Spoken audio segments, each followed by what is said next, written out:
This gospel sometimes gives us a kind of an impression that Jesus was a little angry.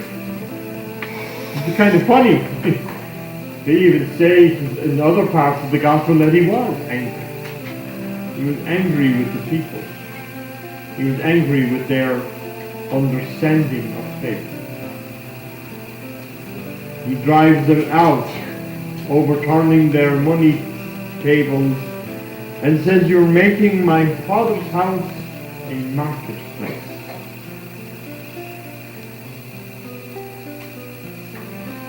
I wonder if we unconsciously do that. We become familiar with the house of God, and we take it much for granted. I think that sometimes happens to us. It becomes a commonplace, a place we're used to. And so, little tiny things that we do seem to creep in to the idea of church.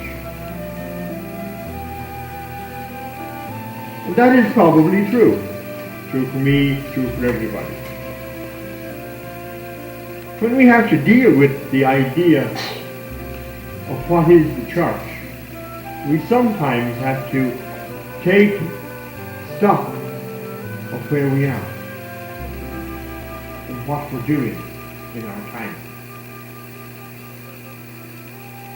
Jesus saw that the church in Jerusalem was becoming something of a very commercial place to be. And even inside in the holies of holies, this commerce was going on. And he drives them out with a rope because he wants to have the church a place where it is something different to the outside world, where it is a place of holiness, whether it is a place where we can be reminded that we are in the presence of the Father. Thomas Merton tells us that we do the same with our spiritual life. That our spiritual life is sometimes commercialized.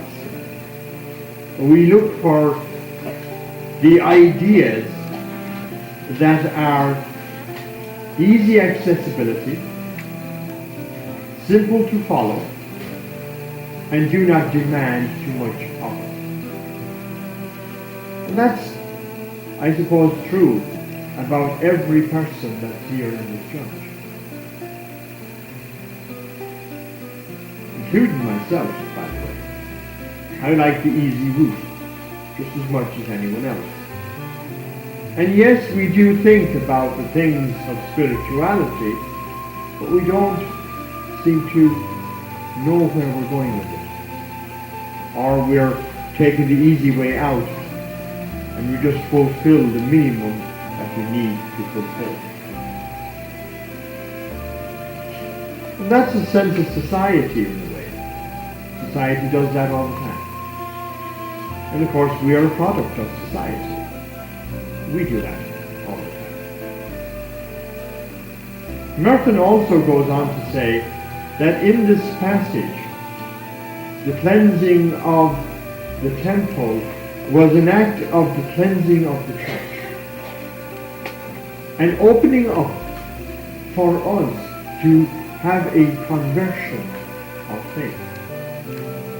That if we listen to the actual gospel, we see that in that sense of God's love, that Jesus would take the hard road, in a sense, to clean the church. And that he would actually make it very, very clear what the church is about. And he does that in this gospel. He he takes on the authorities as such, the powers that be.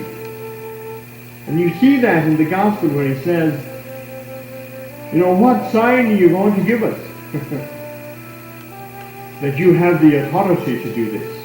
Who gave you the authority? You're Joseph's son. You're just a carpenter. Who gave you this authority? And he turns around and says, my Father. He uses the word, this is my Father's house. You're making it into a marketplace. You have taken what God has given you and you have commercialized it. Now, again, you have to take a little look at the structure, I suppose, of the Jewish people at that time. God was in the temple. And that was the only place he was, by the way. He wasn't omnipresent like what we have today. So that the sacrifice that we make is made throughout the world. And as I said last night, there is a mass going on someplace in the world every second of the day. It's a kind of an amazing thing, isn't it? To see that there's a mass of the presence of Christ everywhere in the world, in every second of the day. Well, now, if you're looking at the Jews and in the temple, that didn't happen. This building that took 46 years in construction was housing the presence of God only there in the temple. But the authorities and the people who made the money were hoarding God for themselves. In other words, you had to have money. You couldn't use anything else, only the money of the temple to do the business of the temple. The Jewish temple was a huge commercial operation. That's why people went up to Jerusalem on pilgrimage. They went in for all the different stuff, the lawyers, the interpretation of the law, the sacrifices that they were to give. They had to do Yom Kippur, which of course is atonement for sins. They had to do the sacrifices. Then they had to buy all the stuff that had to do it. There was the prescription of the law, 2 turtle doves, a calf or a sheep or whatever. They had to do atonement for it. We were talking about this at the class last night, about the understanding of what the sacrifices were, the different types of sacrifices that were there. I mean, it was a huge commercial place. And the place for God was imploding. And Christ was saying, get out of here. This is no place for you. There was plenty of room outside of the temple for that, and not in the temple. And this is what Merton was looking at when he was saying that our spirituality is much like that temple area in a way. We are so crowded with so much things that we want to do, and the things we have to do, that we get a little bit muddled in where we're going with our spiritual life. And we need something to clean it out every now and then, to renew it in a sense. What Jesus Christ was doing in the temple or in this gospel was he was cleaning it out. He was renewing it, giving it a new vigor, so it could begin again. And that's what happens to us. We need every now and then to renew spiritual life. It takes a little bit of work. It's not going to happen overnight with clicking my fingers that I'm going to have a complete new sense of spirituality. I'm not. But as Merton says, that renewal, that coming to God, and that understanding, and that is receiving the sacraments, we have Christ present here. We have the opportunity,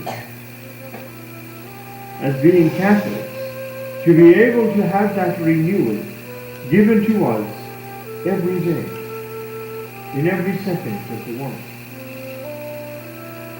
What an opportunity that is, to be able to have that given to us. We don't have to go to Jerusalem to get it.